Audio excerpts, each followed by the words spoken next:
Muscle Racers and Rental Cars podcast with your host, Top Fuel Cam, Cameron Foray, and his co-host, Mr. Top Sportsman, Don O'Neill. Keep on till they can't ignore you.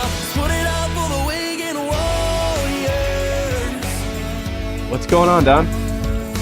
What is up, Cam? Out there living the California dreaming life you are. That's how I always like to start it. Well, I see you're drinking coffee and I'm drinking water. So that means one of us just woke up and the other one is trying to stay hydrated. So Yeah, that would mean I'd have to go back to sleep or go to sleep in order to wake up. I just permanently stay awake. It's that whole baby thing, you know. No, I can't say that because Jet does a really good job at sleeping and everything else that he's doing. Plus, I have a super mom for a wife, so I can't complain. There you go. Get those brownie points in. So if she actually does listen to the podcast, you might score some. There you go. So what do you want to talk about today? The first thing I got to talk about, because I just talked about brownie points. We were traveling the other day, and Diane was in the vehicle, and we were listening, going through the podcast and listening to, the rough cuts, if you will. And I made those references when we were talking about stacking, and my wife and her highway comments, and she completely lost it in the truck. She was like, "You are not allowed to talk about me on the podcast," and I'm like, "Do you think these people don't know that I have a wife? They watch social media." What are you supposed to be like, fake or something? No, you got to be real on all of this stuff. That's the whole premise of the podcast. Everybody wants to know the backstory. So, if you and Diane get in a fight, you have to tell us about it, and we can counsel you and do all that. And then if Angie hates me one day because I didn't change Jet's diaper correctly, we'll talk about it and we'll hash it out, and we'll make sure we get through this, and everything will be fine. This is kind of like a moral support program as well. For individuals in motorsports. Yeah, this is like a motorsports show we should probably have Dr. Phil as a call-in person, right? There we go. That'd be pretty cool. Analyze our emotions and how we respond to our significant others during race season. Yeah, and then in the off season, it's, I want that new couch. Well, yeah, but we got to freshen the motor, so make a decision. Oh, for sure. So yeah, man, I mean, we can talk about it, whether if I change a diaper wrong and, Angie and I get in a fight or whatever, and you and Diane get in a fight. This could be a group therapy session for racers, because everybody wants to know the backstory, right? Yeah, I don't know that I'm ready for, the Dr. Phone-In Phil, or what was that TV show, Loveline or something that MTV used to have late at night. Who's that? Adam Carolla. There you go. That kind of launched his career. God, I'm dating myself. Hey, I remember that. I used to listen to that when I was a freshman in high school. Yeah, I mean, I think he was actually, him and Howard Stern had big XM radio ambitions there for a while. So yeah. I don't know that I'm looking for those kind of ambitions. All right. Well, I get it. Anyway, what do you want to talk about today then? If you don't want to talk about relationships. Yeah. How about significant other relationships? Let's not talk about those this week. Let's talk about industry trade shows. It is coming out my ears, my eyeballs, my inboxes. Let's talk about trade shows. Trade shows, huh? Okay. Well, where should we start? Because a lot of people, depending on if you work in the industry or whatever, a lot of this stuff gets planned way in advance. So I guess I'll start with the first thing is a lot of people think that they go to trade shows and all of a sudden they're going to get all kinds of sponsors and all kinds of checks, and they're going to walk out of there with their pockets just bulging with all these checks and money and opportunity.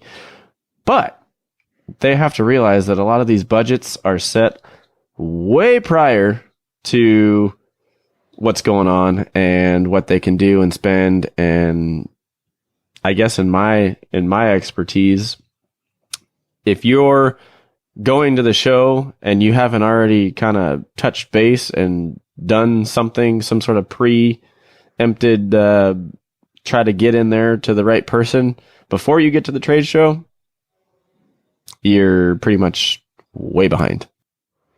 Oh, I totally agree. The approach, there's many approaches to going to trade shows, and whether it's motorsports, and I actually enjoy going to there's a trade show called BevNet, which is like for the beverage industry, that a lot of C stores and other consumer product lines attend, because we get wrapped around in motorsports. We talk about motorsports all the time. Obviously, it's a motorsports podcast, but in order for us to have sponsors and reach next levels and have companies come on board and be able to do business to business deals and try to help increase sales in consumer markets, you have to think outside the box.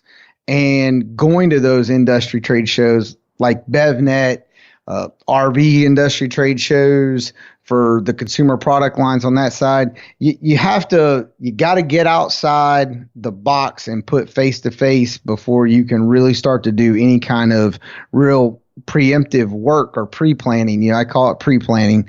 Well, that's what people think. They think you go to the trade show to get the sponsor, but you actually need to go to the trade show to work on something for next year. And that's what people don't realize too. It's like, okay, yeah, we talk about motorsports all the time. There's two huge ones in the automotive industry, would be SEMA and PRI.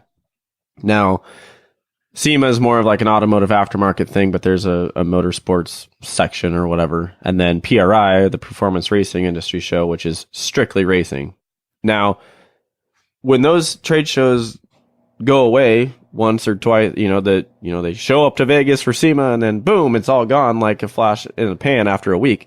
They're already setting up for the next one, which could be Interbike for bicycles, or like you said, BevNet or whatever. Like, there's a trade show literally every single day. It almost seems like in the world of that industry, whether it's, Florida or Vegas or Indy or wherever they have them. I mean, there's, like you said, there is literally a trade show for every single industry. Hotels, there's a hotel trade show. That would be a good one to go to when you think I think we stay in hotels a lot, don't we? Yeah, absolutely. So you're moving along and you're trying to figure out what shows you need to go to. What shows are you interested in to be able to attend, to meet these decision makers and understand where their strategies are. You can learn a lot about a company by going to a trade show that they're displaying, because they're trying to put forth their best foot in their effort to exploit their current strategy, which for most companies, their strategy are typically playing 2, 3, and 5 year, goals in there. They're going to stay on course with that. So you can go in and learn about them, and you start your process of getting involved in their strategy and meeting those people. And it's a year out. If you're working with companies that are on calendar year budget planning, if that's how they run their business cycle, then that means come December, they're done. So that means their first quarter, second quarter for the upcoming year, that's done in second and third quarter of the current year. So June, July, August, September, you better already be in the boardroom having conversations, or you're talking about the following year at 18 months out. Right. I mean, so yeah, a lot of people that I know, like, they start in July or even sooner for, like, say 2019, right? So if you're starting in December, say for PRI, it's 2020. Yeah, there you go. 2020. 2019 is generally probably not going to happen. You may be able to put something together for the end of 2019 as a test market or something to for sure go huge in 2020. But, it just depends. And then, yeah, it also depends when the trade show is. Okay, say we're talking, we always reference SEMA and PRI, but what if hotel whatever trade show is in March, right? You got to factor that stuff in. Who knows when all these things are? Yes, and you have to plan. Chicago's a good place. They have a lot of trade shows there. You have to plan at what they're looking at and make those relationships. You got to put yourself out there and walk through, get the guides that come in, sign up, register. you got to spend money to make money. A lot of people don't do that. Well, yeah, I get this question a lot. How do I get into these trade shows? I guess you start there, right? So how do I get into SEMA, or I want to go to PRI?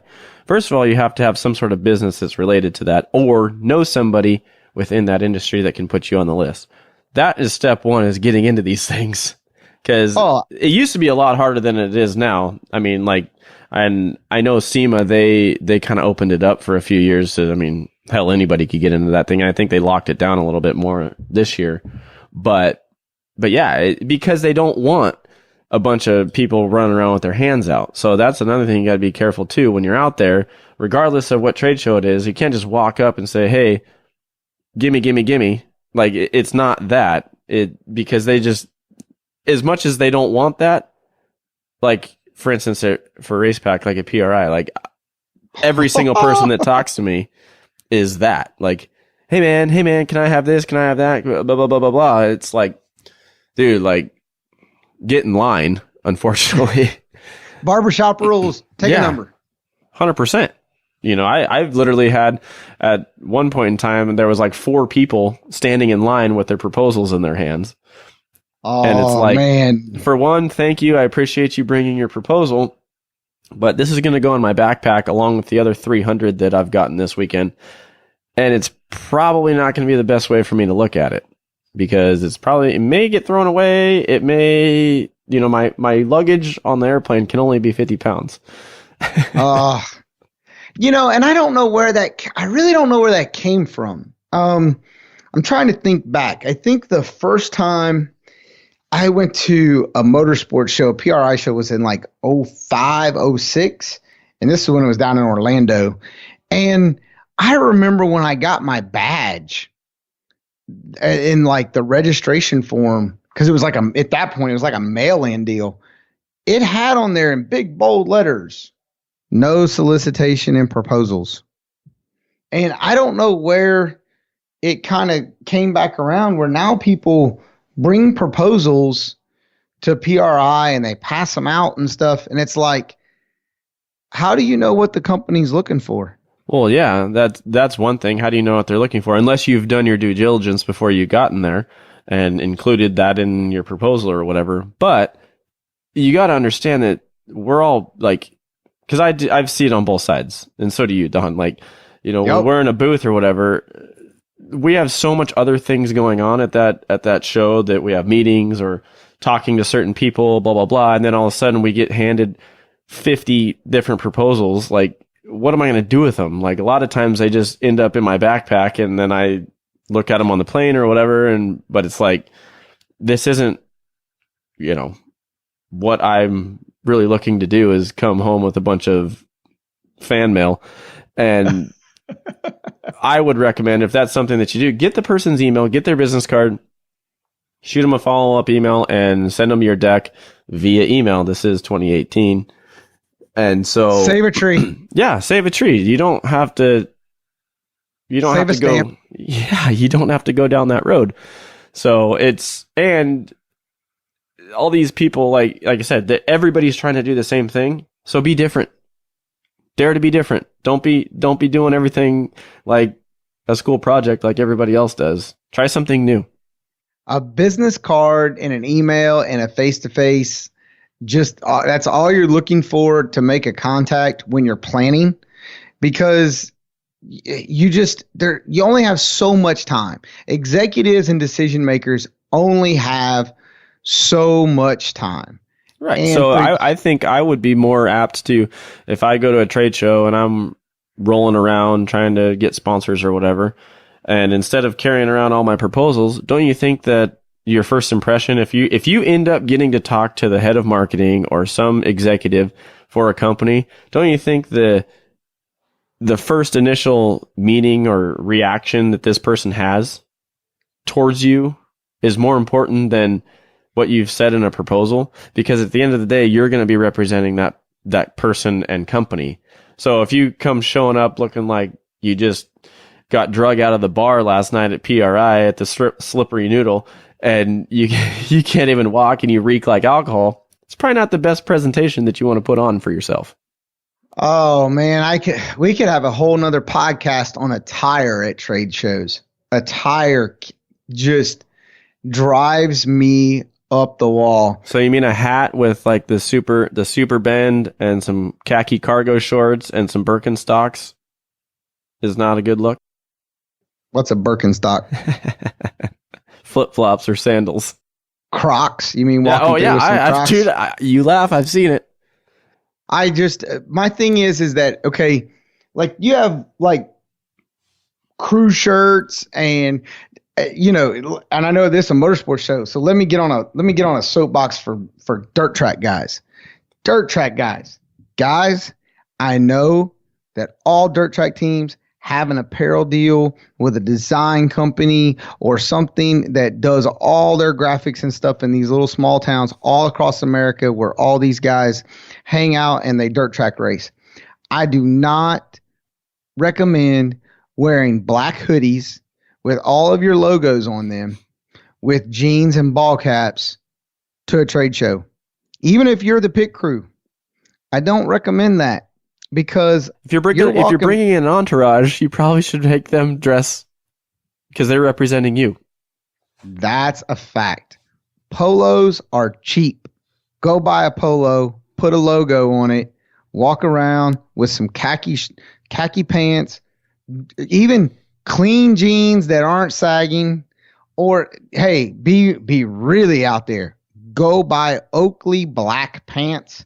They're like $40. If you buy them in bulk, they knock the price down. Then look clean. That is what you're going for. Make a impression, not a scene. Yeah, not a scene. There you go. That's a good one. I like that. Because I hate to break it to you, but if you come rolling around these shows like that and you talk to the person that you need to talk to and you go walking away, 9 out of 10 times, that executive or somebody is going to look at their coworker and go, "Are you bleeping kidding me?" Exactly. Dress for what it is that you're doing. If you're at the racetrack, I'd rather see you show. Okay, stop. You said dress for the job that you want. Now, I will take this to another level. Don't go all helmet and fire suit on me. Dude, I'm telling you, last year at PRI, somebody came and talked to me, and they had full-blown fire suit on, driving shoes. They didn't have a helmet, but they wore their fire suit to the show, which was a little out there, but it got a reaction out of us. Make an impression. Yeah, they definitely did that. That's for sure. That is case in point. I had someone share this with me, and I never really thought about it. And for me, I kind of felt like taken back because I hadn't thought about it. So this year for Indy, I didn't race at Indy, but we were there at Indy. We were on display with NGK, and I had some meetings with some people I had never met before and was looking to meet them, right? And typically, if you've ever seen me at the drag strip, I typically have on black Oakley cargo shorts, or Under Armour, whatever, and usually sponsor of the day T-shirt. I have a rotation, right? And that's typically how you see me at the racetrack because 9 times out of 10, I'm going to end up under somebody's car getting dirty. So I don't typically wear polos, khakis, and so forth. And one of the people that is truly someone I look up to, it's like a mentor in the sport, said, "Hey, don't forget, you're going to meet these people. Dress like you're going to a business meeting, even though you're going to be at the racetrack." And I was like, crap, he's right. Because I would have completely lost it and been at the racetrack in cargo shorts or whatever because I was going to be under somebody's race car working. And I was walking to go to the meeting, and I had 4 people stop me, and they said, "Going to a job interview today?" And I said, "I most certainly am." That's right. Because I was wearing a polo and dress slacks and dress shoes going to meet. And the reference that I got told was, "Do you ever see Don Schumacher or Alan Johnson dressed like they are not all business?" And I was like, that is good advice right there. 100%. I mean, those guys are always dressed to the nines. Slacks, nice shoes. Nice shoes go a long way. You can dress really nice, and then you look down and you're wearing your what the hell shoes that you just mowed the grass in, and they're all green. Not a good look. Not a good look. But most definitely, these guys, I challenge people, think about what it is that you're going after. You got to have a plan. I don't know what it is about motorsports in people's hobbies. Let's talk about that. Let's talk about hobbies. You know, they look at motorsports and it's their hobby, but yet they want to approach it as a business, and they're not doing the business plan. They're not thinking about the strategy and the pre-planning and, hey, I think that company right there, I can do something for them. Where would they? You stop right there again. Once again, what can I do for that company? That's number one. Everybody doesn't look at it like that. They look at it like, oh, I would just want a free race pack, or I want a free NGK spark plug, or I want a free drum of whatever. Well, what are you going to do for that? They forget that part. What? Really? You mean that's not a given nowadays? We preach it and preach it and preach it and talk about it. Every time someone asks me about a company or a sponsor deal or what do you do? What do you do? This is what can you do for them? It's what can you do for me? And when you go to the trade shows, a lot of times that's what I'm looking for. I'm looking for the business contact. That is what I'm looking for. I want to meet someone, see what they're displaying in their booths, understand where their strategy is going. Is it going the same direction I'm going? Do I reach the same demographic and clientele? Do I have other companies in my umbrella that would be able to help them with their business? You have to do things like that. And because I said that in my umbrella, it reminded me of something. You asked about how you get in these shows. If you're a race team and you're out there and you're legitimately doing this, you need to set up yourself a marketing company, an LLC, so that when you go to register for these trade shows, you can go down to the marketing block. You're a marketing company. They don't have, if you go to BevNet, there's not a block for professional race team. Okay. When you're registered, you can't do that. You need to be a marketing company. And that's how you can get attendance into this. A lot of times you're for tenureship, you're probably only at one pass. It's going to be let one person come in, and they'll, if you come back the next year, maybe you get two or whatever. But you need to go through the process, do your research, get out there. There's plenty. That is a good point. A lot of people, they go through the step of doing the LLC or whatever and setting up a legit company, but they put professional race team down, and then it's just like instantaneous, like, oh, geez, I know what this is. But if you do a marketing thing, you could be a marketing firm for direct mail flyers, or you could be a marketing firm for social media. You could be a marketing firm for whatever. They don't know that. But at the end of the day, whatever you're doing, you want it to help your race team out. So, but if you put race team on there, like, they're not probably going to let you in. That's a good point. Yeah, absolutely. And because you're providing marketing services. You're providing B2B. You're going to provide, client impact, what I consider customer solutions. That's really what you're going for at these trade shows. You're looking to make those face-to-face contact so that they know who you are. You know who they are. You exchange a business card. Hey, send them a thank you note. You get them on your mailing list. You ask them, you say, hey, can I keep you updated if you ever get interested, and you start, as I always refer to it, the long dating process. Mm-hmm. The long dating process. Yeah. Well, I mean, even we have people that we sponsor at RacePack that I've did my part, and then I've never heard from them again. So it's like, doesn't that just you're hating life with that when things like that happen. When people let you, but then you have people that I don't even do anything for, right? They just appreciate. I met them or whatever, and they appreciate our products. They use our products, blah blah blah. But I get race result updates. I'm on their email blast list or whatever, and it's like, oh, that's cool. Like, they thought of me to to put me on there. Like, that's cool. And then sometimes it's a personal, like, hey, just want to check in. Like, just want, by the way, I did this over the weekend, or I won this, or I figured out a problem with your product and just want to say thanks. People never say thanks. They always bitch. So let that be a lesson. Yeah. Don't mess with my hobby, Cam. Yeah. Don't mess with my hobby. Yeah. Don't go online and bitch. And then next email is, hey, can I have a free sensor or whatever the heck it is, a case of oil? No, you cannot. Because you never even said thank you for the first case of oil that you got. Now you're bitching online that you had to go buy it. Well, there you go. Oh, don't complain about a product when you're being involved. Yep, pretty much. Uh, But one other thing that I thought of just now on the trade show side is, if you're going to these shows, show up. Like, let's just say it's like a Wednesday to Saturday thing. Don't show up on Friday and expect to get some business done, because I can promise you the important people are already gone. Or we gone. We out. Yeah, he gone. So it is. And man, I've got trade show stuff coming out of my head right now, in preparation for these that are upcoming. And it's a lot of work. It's a lot of work in preparing.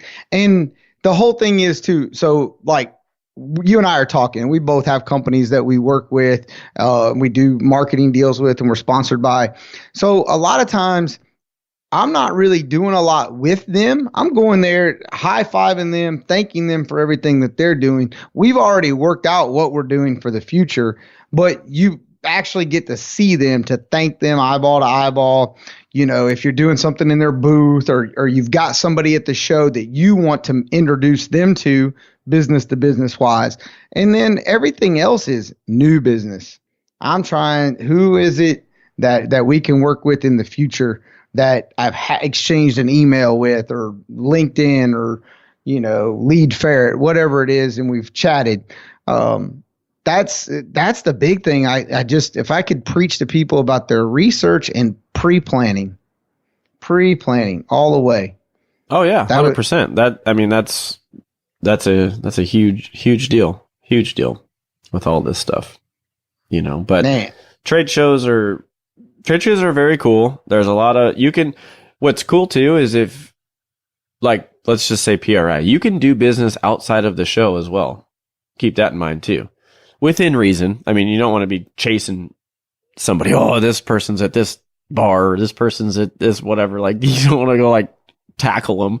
But like, if you're in the same place, like, that's something to keep in mind too. If you're in Vegas, if you're in Indy or Chicago, Florida, whatever, keep in mind when you are out in public outside of those trade show walls, whatever you're doing, I can promise you there is somebody standing or sitting next to you that is related to some sort of business or team or whatever, that's going, what the hell is Don O'Neill doing over there? Like, doing a handstand on top of the bar looking like a fool. And then the next morning you're going to go talk to the same guy, and you didn't even realize it. And you're like trying to get the guy to do a keg stand with you. Not a good look. No. And we all go through it. I've been there. Oh, hell yeah. Had those moments that you go, man, I hope that doesn't ever come back to bite me in the butt. But every now and then someone will walk up and go, hey man, remember so-and-so circa blah, blah, blah. And I'd be like, I had forgotten all about it until you walked up and reminded me. Yeah, no, I mean, and I'm not saying don't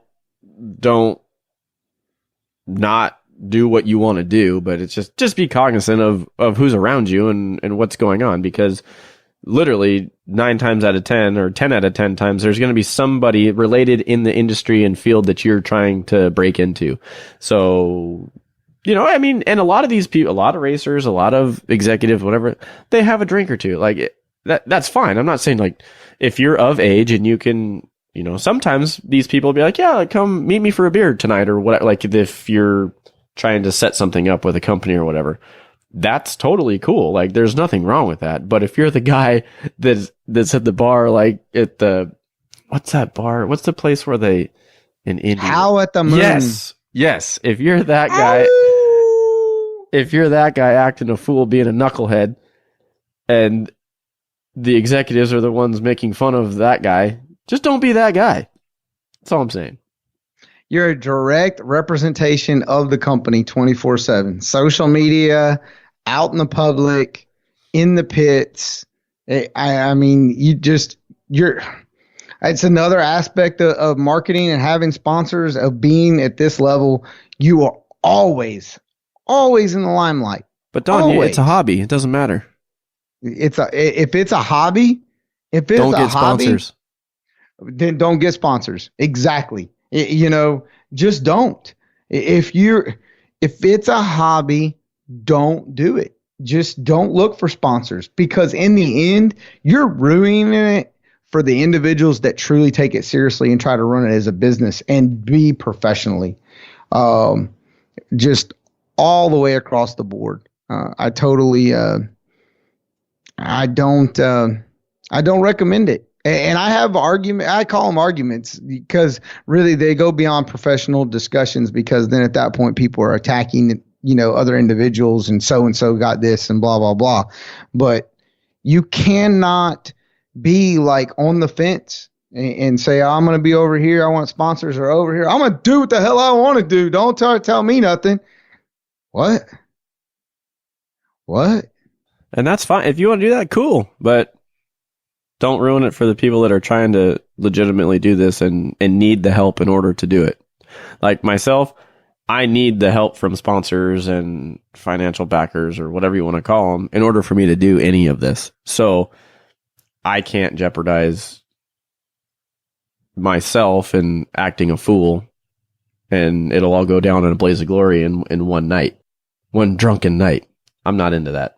I've worked too hard to do this for so long, and it's, when you're on the cusp, it's like I am, like, you're right there. Like, you can't let that, be your demise, I guess.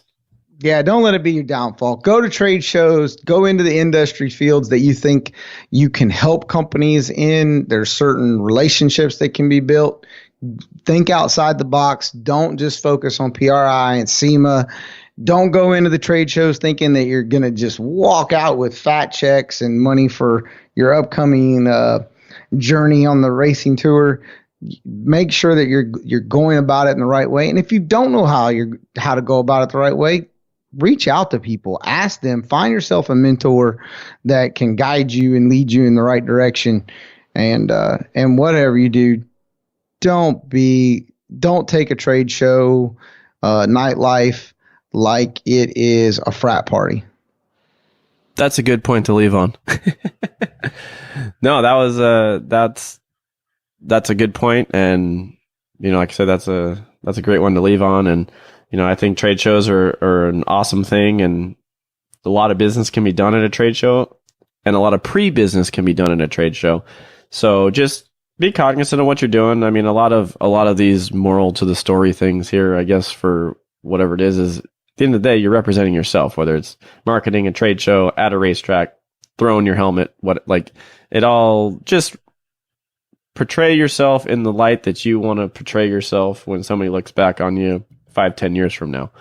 But yeah, Don, appreciate your expertise, and hopefully we can continue to educate some people on our professional experiences. And if anybody has any questions or comments, you can always hit us up at hatemail@racersandrentalcars.com if you have any questions or hate mail for that matter.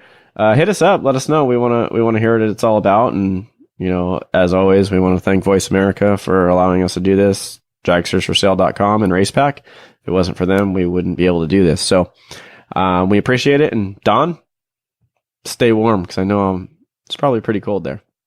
Shut it, Cam. Have a good one. Later. See ya.